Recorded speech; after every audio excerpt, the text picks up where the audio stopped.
జైహింద్ 1608లో సూరత్లో వ్యాపారస్తులుగా అడుగుపెట్టి ప్లాసీ యుద్ధంతో పాలకులుగా మారి 1757 నుంచి 1947 వరకు సుమారు 200 సంవత్సరాల పాటు భారతదేశాన్ని పరిపాలించిన బ్రిటిష్ వారిపై మొట్టమొదటి తిరుగుబాటు జరిగింది.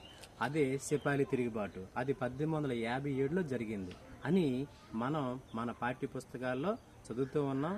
అదే పిల్లలకు తెలియజేస్తూ ఉన్నాం. కానీ దానికంటే ముందు భారతదేశంలో బ్రిటిష్ వారిపై మొట్టమొదటి తిరుగుబాటు జరిగింది.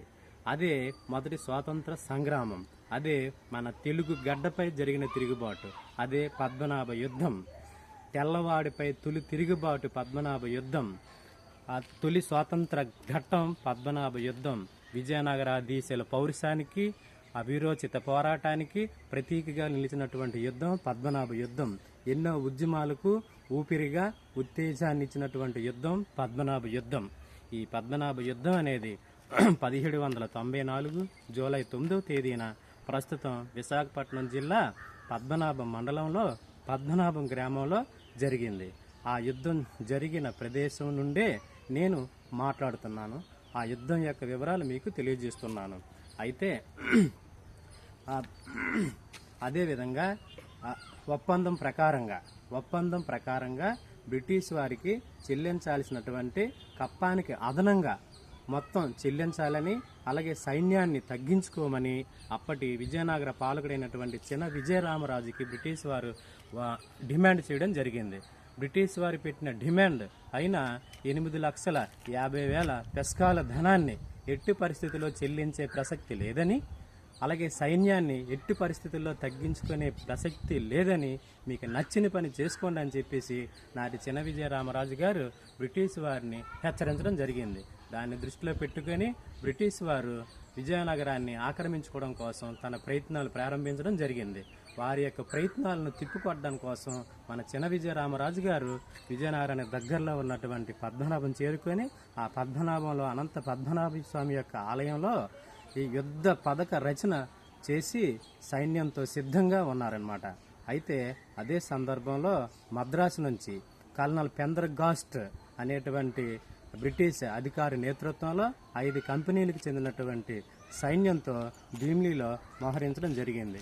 అయితే ఈ పెందర్గాస్ట్కి పద్మనాభంలో విజయరామరాజు యొక్క సైన్యాలు మోహరించి ఉన్నాయని సంగతి తెలుసుకొని వెంటనే అర్ధరాత్రి సమయంలో గాఢ నిద్రలో ఉన్నటువంటి విజయరామరాజు యొక్క సైన్యాల మీద హఠాత్తుగా దాడి చేసి తుపాకులతో గుండ్ల వర్షం కురిపించి భయభ్రాంతులకు గురి చేయడం జరిగింది. ఈ హఠాత్ పరిణామాల నుంచి విజయరామరాజు తేరుకొని పరిస్థితిని అంచనా వేసి బ్రిటిష్ సైన్యంతో వీరోచితంగా పోరాటం చేయడం జరిగింది.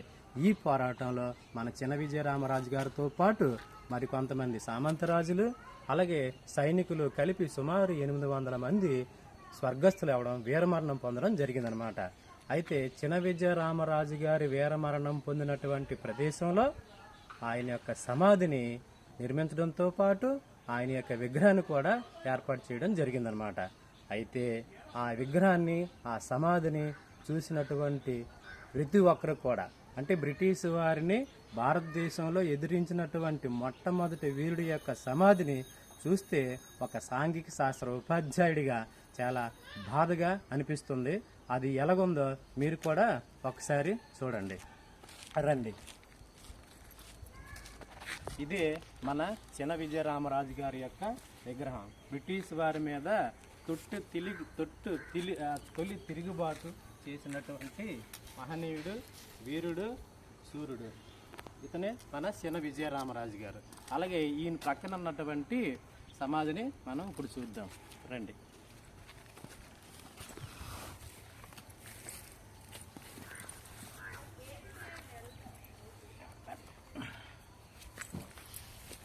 ఇది మన చిన విజయరామరాజు గారి యొక్క సమాధి. చూడండి ఎలాంటి పరిస్థితిలో ఉంది. ఇది మన చిన విజయరామరాజు గారు బ్రిటిష్ వారితో యుద్ధం చేసినప్పుడు ఆయన వీరమరణం పొందినటువంటి ప్రదేశం దగ్గరే ఆయన సమాధిని ఏర్పాటు చేయడం జరిగింది. ఆయన సమాధి యొక్క దుస్థితి ఏ రకంగా ఉందో చూడండి. అనేక తుప్పలతో, కళావిహీనంగా, ముళ్ళ కంపలతో, పశువులతో, చివరికి ఎంత దారుణంగా ఈ సమాధి అనేది ప్రజెంట్ పరిస్థితిలో ఈ రకంగా ఉంది. అయితే ఈ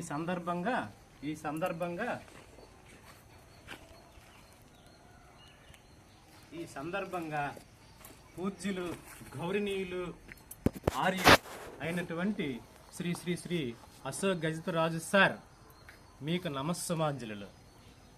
సార్, మీరు కేంద్ర ప్రభుత్వంలో పౌర విమానయాన శాఖ మంత్రిగా పనిచేసిన కాలంలో మన విజయనగరానికి భోగాపురం అంతర్జాతీయ విమానాశ్రయాన్ని తీసుకువచ్చి మన విజయనగర కీర్తి పతాకాన్ని ఢిల్లీ నడివీధుల్లో ఎగరవేసిన గొప్ప కార్యసాధక మూర్తులు మీరు.